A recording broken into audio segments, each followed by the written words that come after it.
Welcome to Ayurveda and Spirituality with your host, Alakananda Ma, a renowned Ayurvedic expert and a graduate of a top London medical school.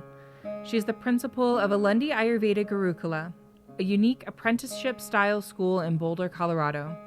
She is a spiritual mother, teacher, flower essence maker, and storyteller. Join us as we uncover the timeless principles of Ayurveda, discover practical tips for enhancing vitality, and explore the deeper dimensions of spirituality that intertwine with the ancient science of life. Welcome, everyone. Welcome to Satsang. Satsang is a meeting of hearts, a gathering of friends to inquire into the truth. So here we are.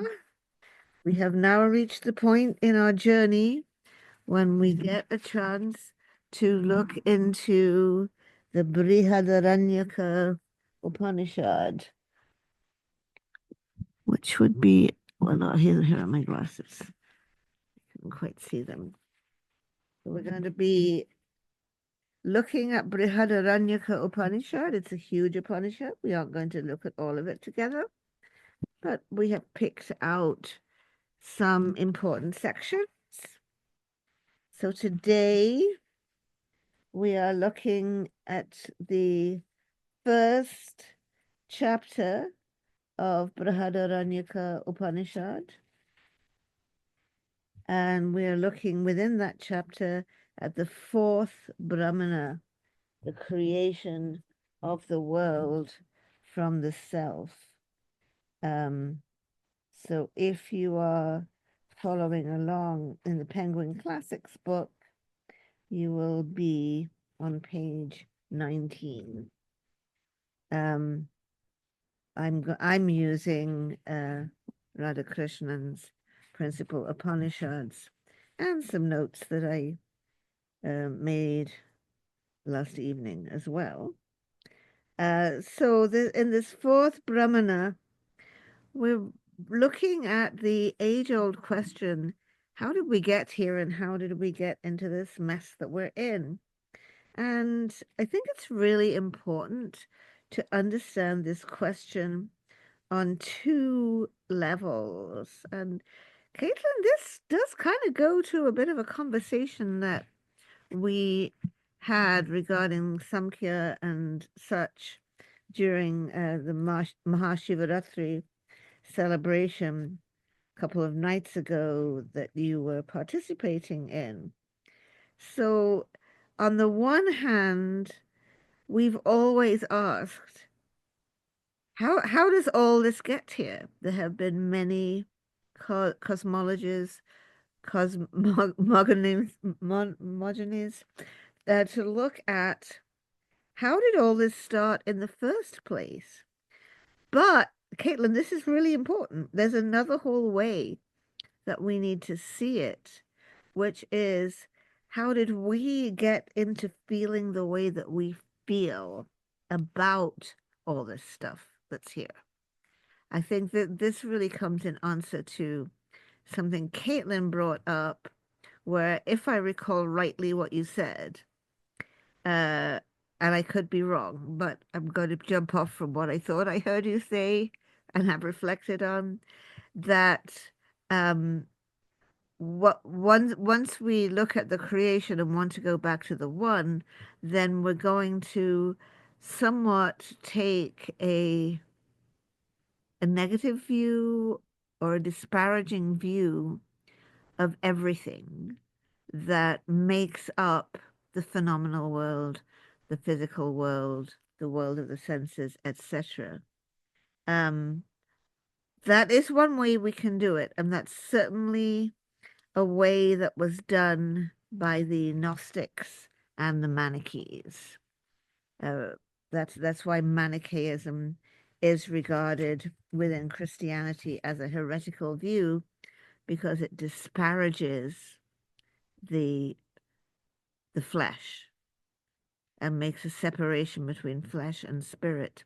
And as I spent the evening and any part of the night that I was somewhat awake or turning it over in my unconscious, reflecting on this passage and on our side conversation, I realized that it's a whole different thing. That there's how did all this stuff get here? How did we get into a world of multiplicity? Was there a big bang? What happened?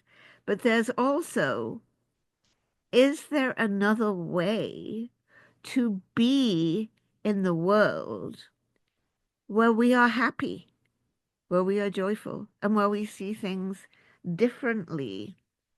And during the Mahashivratri celebration, we did read from the great Kashmiri Shaivite poet saint Lali, and she portrays the same vision that we see in Christian mystics like John of the Cross, a way in which, as we come into a state of wholeness and union, John of the Cross called this transforming union, everything shifts. Because now, as Lali would say, everything vibrates with Shiva. Everything has this new liveliness and this new vibrancy, and it is no longer a world of the flesh that we need to turn from in order to attain the oneness. So I feel that this fourth Brahmana in Brihadaranyaka Upanishad is really addressing both aspects of this question. As my Vedam agra asit puruṣa vidaha. In the beginning, the only thing that existed was Atma, was the self, in the shape of a person, puruṣa. And this, as has been explained in earlier sections of this Upanishad, is Virat Purusha, the first beginning of the universe, the collective nature of creation, the divine essence from which all existence manifests. And we see this really in most of the traditions that I have had the opportunity to study. We see Adam Kadmon. We see Nur Muhammad, who says, 18,000 worlds come forth from me. The Nur Muhammad, that primordial light was there. That person, Muhammad, or Adam Kadmon, was there before there was anything. So we really see it in all the traditions that there is this primordial person. And he looks around and all he sees is himself. Oh, God. So therefore he says, Sohamasmi, Sohamasmityagre Vyaharat. He says, I am. And that is how the word aham comes about. So even to this day, when you're addressed, he says first, this is I. How do you do? I am Alkananda. I. And then he speaks whatever other name he may have. Because before all this, he burned all evils. Therefore he's a person. He who knows this verily burns up him who wishes to be before him. So he's all by himself. And that is super scary. It's scary to be all alone. When we're all alone, we feel afraid. I remember on a memorable holiday that we had in North Wales, we were at a campsite near some National Trust land, and it would take my parents so long to get up and get ready, have their coffee and do whatever. And I was the crack of dawn up and out kind of kid. And crack of dawn is pretty early in the summer when you're north of the 50th. So sometimes I go down to the river and play with my sister. That's where we had those adventures trying to figure out how you could make a flint tool from flints. But other times I'd cross the stile and I'd run into the forest on my own. And when you're all alone in the forest, it can feel very scary because you're all alone because none of the grown-ups have woken up and you're all alone. So I would feel scared alone in the forest, even though I wanted to go there. But then he reasons with himself and he says, there's nobody to be afraid of because there's only me. So what is there to be afraid of? We feel afraid of a second. The other. There is no other. But it also clearly says he didn't have any fun. No playmates, no girlfriends. He didn't have any fun. So still to this day, when we're alone,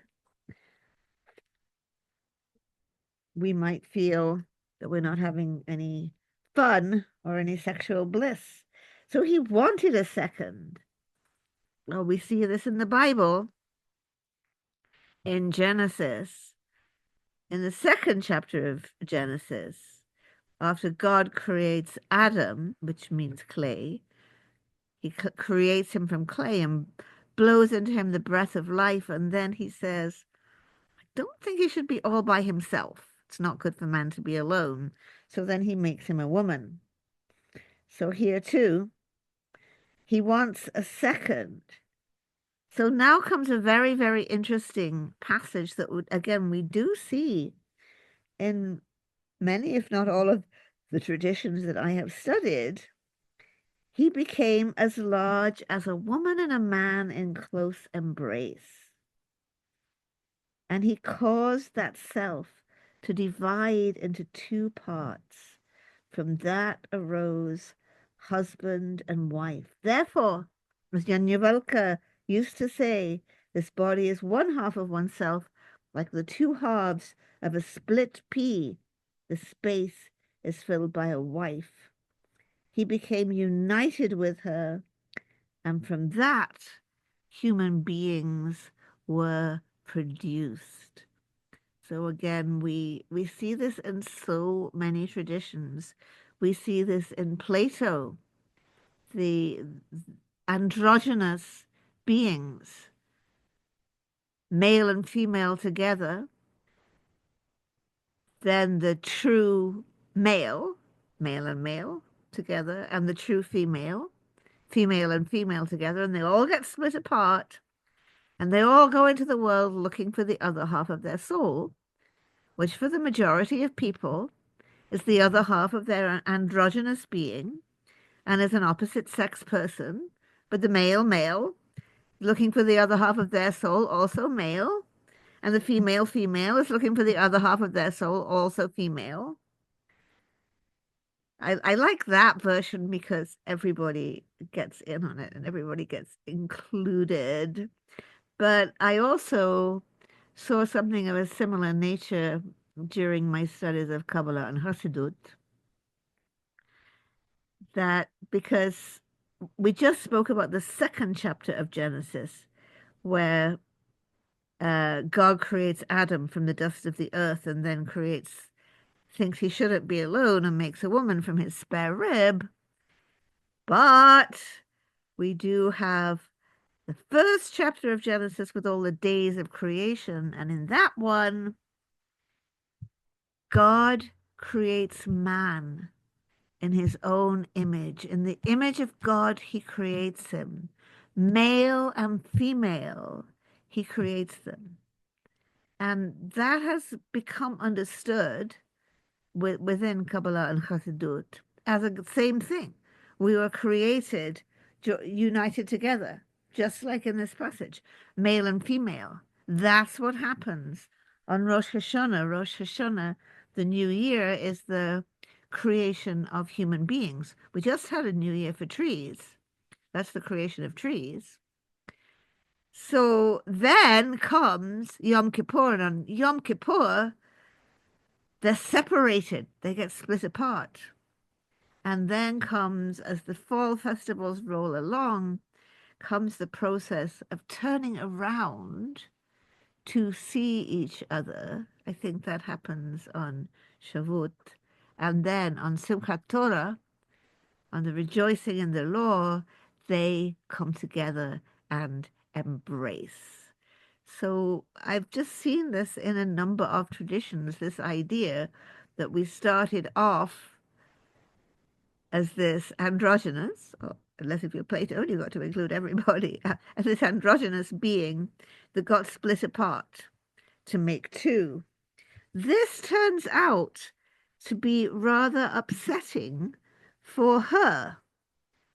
She is actually called Shatrupa, she of 100 forms. She is known as the daughter of Brahma, the creator. And the male half of this split is known as Manu. We still have our same word, man, is known as Manu, first man. She thinks this is like really weird. I just got made from him, and now he's united with me to make all these human beings. This isn't right. I'm gonna hide. So she tries. She becomes a cow. Lo and behold, he becomes a bull and unites with her, and that's how we get cows. She's like, this didn't work. Let me become a mare. Right away, he becomes a stallion and unites with her, and horses are born. She becomes a female donkey. He right away becomes a male donkey and unites with her, and that's how we get the animals with hoofs that are not split.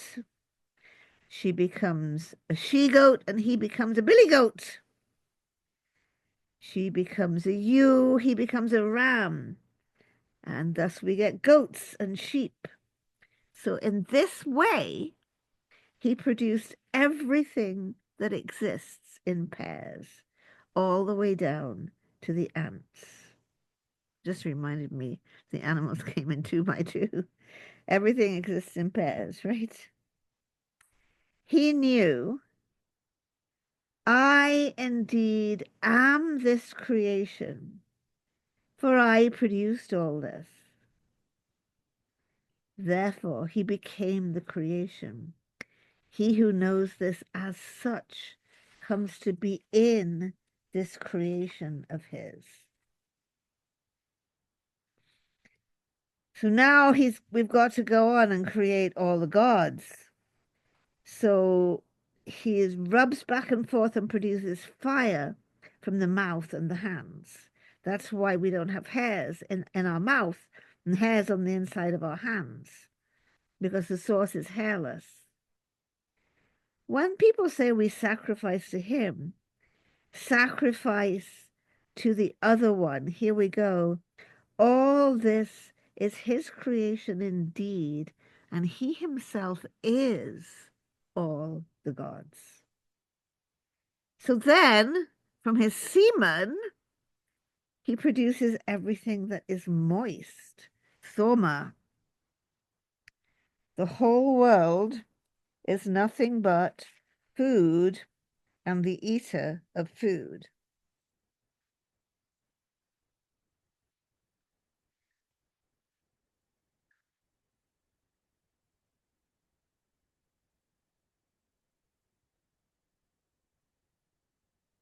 Soma is food. Fire is the eater of food. This is the highest creation of Brahma. So Manu, who's made himself a man, creates gods who are superior to him. He, though mortal himself, created the immortals. Therefore, it's the highest creation. Very puzzling passage. He who knows this becomes a creator in this highest creation. And this really brings us to Hiranyagarbha, the golden egg or the golden embryo, which is referred to in previous sections of this chapter and is very much discussed by Shankaracharya in his commentary. So we can see Hiranyagarbha both as the transcendent Brahman and the transmigrating self, as Father Bede would say, the soul incarnator in every body, the one who transmigrates into body upon body. Para eva Hiranyagarbha ityeke samsaryati apare. So there's the supreme Hiranyagarbha, the supreme golden embryo, who is the one without a second, the one above all. And then there's the apara. You're familiar with these words, para and apara, because we have para ojas and apara ojas. There's this apara Hiranyagarbha, who's going through all of samsara and taking on all of these different forms. In samsara, Shankaracharya accounts for it by the difference of the presence and absence of limitations. So the para Hiranyagarbha, the supreme golden embryo, who is the transcendent Brahma, does not possess limitations. And all the rest of us, possess limitations. We bump up against them every moment of every day. Upadi vashat samsaritvam paramata svato samsari eva. So this is what Shankara is saying, that when this Hiranyagarbha is in a form of limitation, then a limited form, that's the apara. When free from all limitations, that's the para.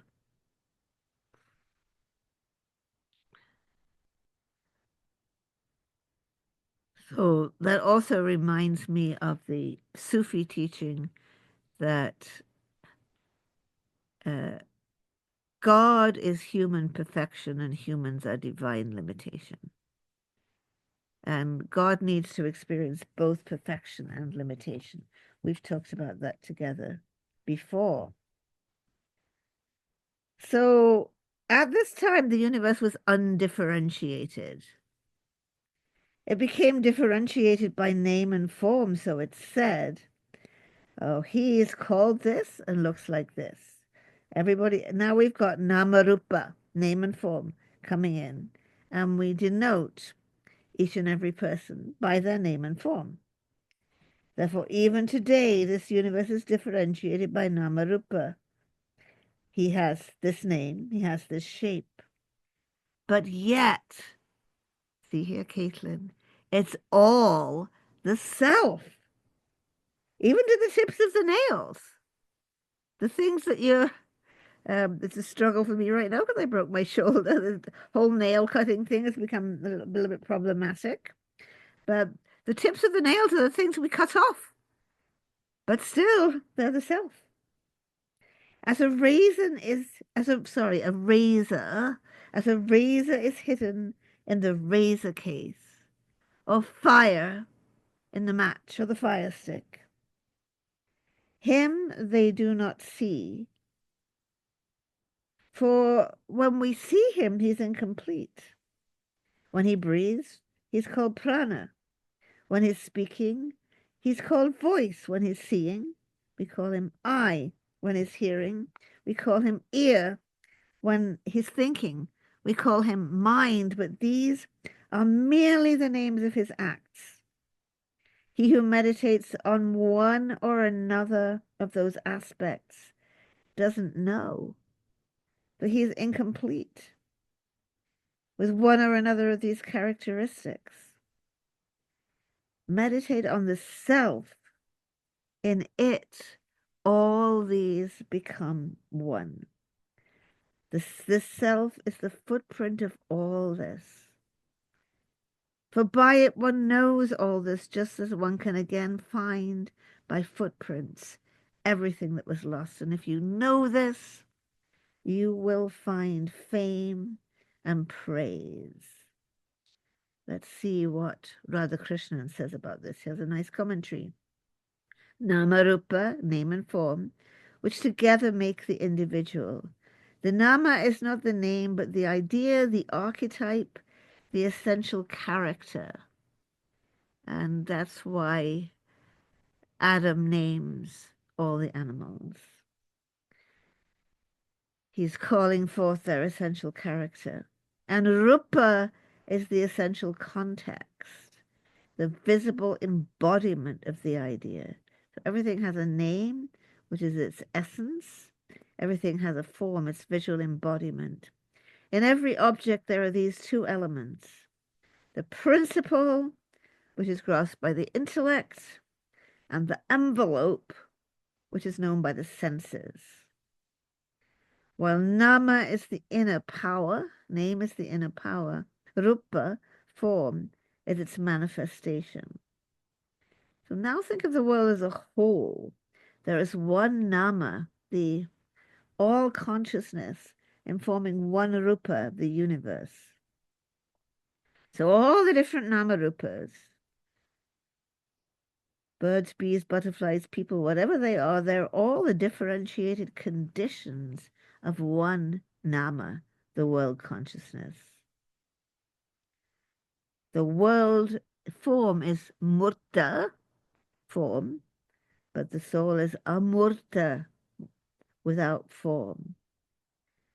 The world is sa shariram. The world is embodied, but the latter is ashariram, incorporeal. And that is the part that doesn't leave the soul at death is nama. We can't see it. Then he says akash, space, is nama. And in the human individual, the hridayakash, we were talking about that last time, the space in the heart is the domain of nama. Like hidden, like the razor in the razor case. He is hidden in all things, as a razor in the razor case or as fire in the wood. The ignorant do not know the one who is hidden behind all names and forms. He is the one who sustains the world. So then there's the karmanamani, the names of the acts, the functional names, which conceal the undivided nature. So realize the self not in its several aspects, but as they're unified in the self. Then how does the footprints come in? They didn't microchip their cows back in the day.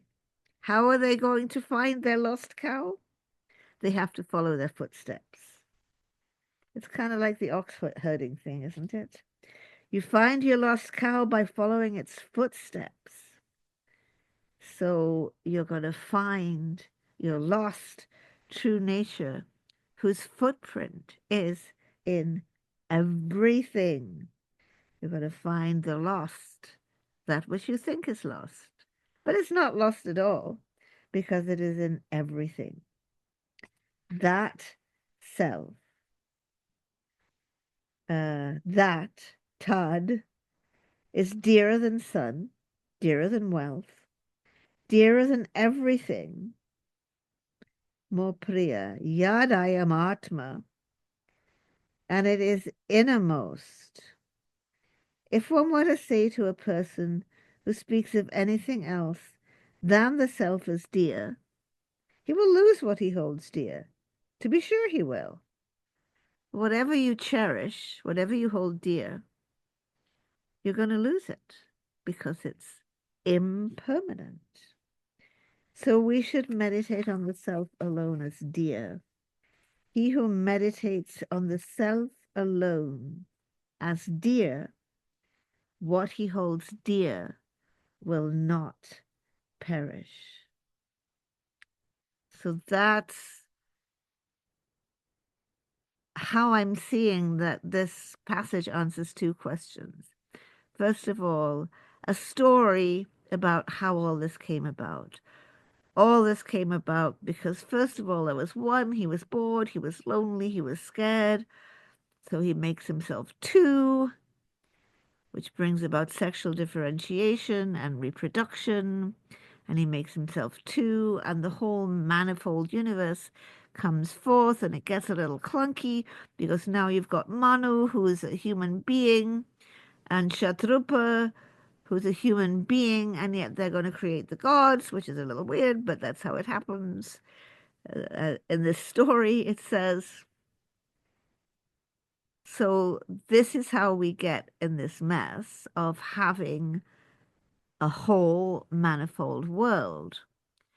But this passage also refers to how do we get in the mess we get in, where we are experiencing misery because everything we love, we lose. Ah, that's because we're forgetting to follow the footprints. That's because we've got caught up in believing that all the stuff, all the beings, all the entities in the world of multiplicity are all separate. So with this subtle change of perspective, like Lully was talking about in the poems that we read the other day, like John of the Cross talks about, with this subtle change of perspective, once we let go of everything except God, except the self, except Brahman, except the one, except Shiva, however you want to say it, then you realize everything is Shiva. I quoted the other day from Francis Thompson in The Hound of Heaven, all that I took from thee, I didst but take, not for thy harm, but that thou mightest seek it in my arms. All that thy child's mistake fancies as lost, I have stored for thee at home. Rise, take my hand, and come. That's a Christian type way of seeing it. But in other words, everything, all these namas exist in the one nama. The essence of everything that's ever existed exists eternally in God, as Thomas Aquinas teaches. Everything is still existing. Everything is always existing. If everything is Shiva, everything is divine, everything sparkles, everything sings Soham, Om Namah Shivaya, everything is sparkling. That is the transforming union. So then we do not need to despise or shun or want to get away from the world of rupa, the world of form, the world of multiplicity, the world of the manifold, because it is simply the body of Brahman. It is simply the footprints of the self. So that's the second explanation. How did First question we've always had, how did all this stuff ever happen? But the second question, much more subtle one, why am I miserable? Is there a way to not be miserable? And is there a way to live in the same world and not be miserable? Nisargadatta also says this. The world I live in, the world of the jnani, is not the same as the world you live in. but it's the same world. Sadananda, who met Nisargadatta Maharaj, said he lives in his apartment opposite a stinking public latrine, is how Sadananda portrays it. I didn't go there myself. I can't independently verify that, but that's what Sadananda claims. He lives in a bare room opposite a stinking public latrine, and he has a job making biddies, cigarettes, for which he pays the karma of getting lung cancer. And yet he lives in a world that is completely different from our world, because he lives in the world in which simply everything is Brahman, in which those footprints mark everything, in which every ant leads us to the self. So in that sense, we don't need to despise or need to get away from or look down on the phenomenal world. It's an inner change that needs to be made.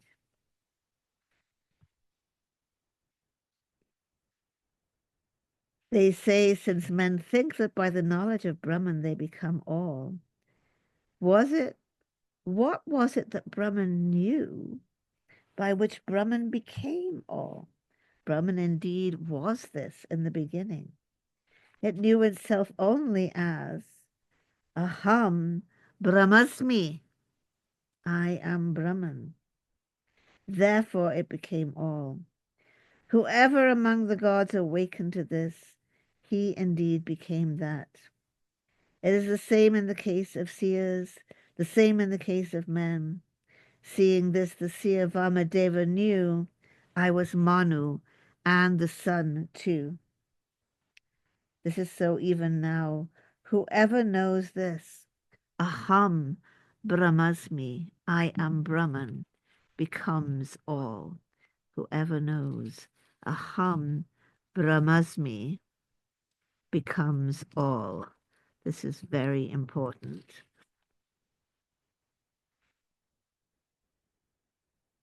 And this aham brahmasmi, I am Brahman, in this section, verse 10, chapter section, or Brahmana 4 of chapter 1 of the Brihadaranyaka Upanishad, what we are just reading is one of the four main mahavakyas, main great sayings. A few weeks ago, we looked at Tattvam Asi, thou art that, in the Chandogya Upanishad. Now we have aham brahmasmi, I am Brahman, right here in Brihadaranyaka Upanishad. Aham brahmasmi. That's how it becomes all. Whoever among the gods awakens to this, he becomes that. Whoever among the sages awakens to this, becomes that. Whatever among humans awakens to this, becomes that. Seeing this, the seer Vamadeva knew, I was Manu and the sun too. This is so even now. Whoever knows aham brahmasmi becomes everything. Even the gods cannot prevent his becoming this, because he will become the self of the gods. So whoever worships any divinity other than himself, thinking that he is one and Brahman another, doesn't know anything. He's like an animal to the gods. As many animals serve a man, so does each man serve the gods. Even if one animal is taken away, it causes displeasure. What could one say of many animals? So the gods don't want you to find this out. Gods don't want you to find this out, because then you'll stop serving them. So they're trying to hide it from you. Vamadeva is the seer of the fourth book of the Rig Veda. Being is self-knowledge. The gods are not pleased that men should know the ultimate truth, for then they would know the subordinate place the gods hold and stop making offerings to them. In the beginning, there was just Brahman, one only. He couldn't flourish because there was just one of him. So then he starts to make everything. And it goes on to explain how he makes all of the four castes in order to flourish by having an organized society. But what's really important is this verse 10. Brahman indeed was this in the beginning. It knew itself only as aham brahmasmi. And the moment we awaken to aham brahmasmi, I am Brahman, it changes the whole game. There is now no world of separate, hostile beings and scary things. Okay, remember, you still have to get out of the way of the mad elephant. Remember that. That's a fact. You still have to cross the road carefully. You, the relative world is proceeding in the manner of the relative world, and yet within you there is no separate world of separate, hostile, scary, dangerous beings. There are no gods to lord it over you. There is nothing above you. Aham brahmasmi. I am Brahman. Whoever knows this mahavakya, becomes everything. So then, while nothing has changed, I look out of the window, same houses across the street, same trees that Jeff put in. He put them in as fully grown trees. Uh, um, the, the same people walking and biking down the street in the room, the same plants, everything's still the same. Could be all separate, the same people walking the same dogs, the same birds flying, and yet it's completely different. Because now, when I look across the street, when I see the houses, when I see the trees, when I see the people, when I see the birds, when I see the clouds, I see the footprints that bring me to the cow, the lost cow of the self, the lost cow of ultimate bliss. The world is completely the same and completely different once I recognize aham brahmasmi. It's no longer a world that brings me sorrow, even though things like, falling hard on a commercial carpet on a concrete floor is still going to break my shoulder. It's still going to hurt. All these things are still going to happen. All these difficulties and things are still going to go on. They don't end. And yet, everything is different because it's all just the sparkles of Brahman. It's all just the rupas of its own nama and also of the one nama. Brahman indeed was this in the beginning. It knew itself only as aham brahmasmi. Therefore, it became all. Whoever among the gods became awakened to this, he indeed became that. It is the same in the case of seers, same in the case of men.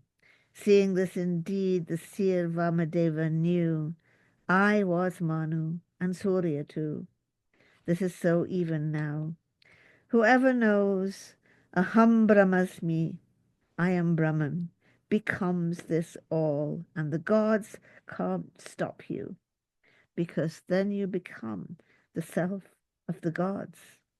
So if you worship any other divinity, thinking he's one and Brahman another, you don't know. Just as your sheep go after you, just as your cows go after you, you go after the gods. And yet when you realize aham brahmasmi, that's a pretty big disappointment for the gods, because now you are far above and beyond them, far above and beyond the whole universe. And sometimes when I'm tempted to feel a little discouraged about things that are going on in the world, I remember that the Sadguru is above and beyond all of this.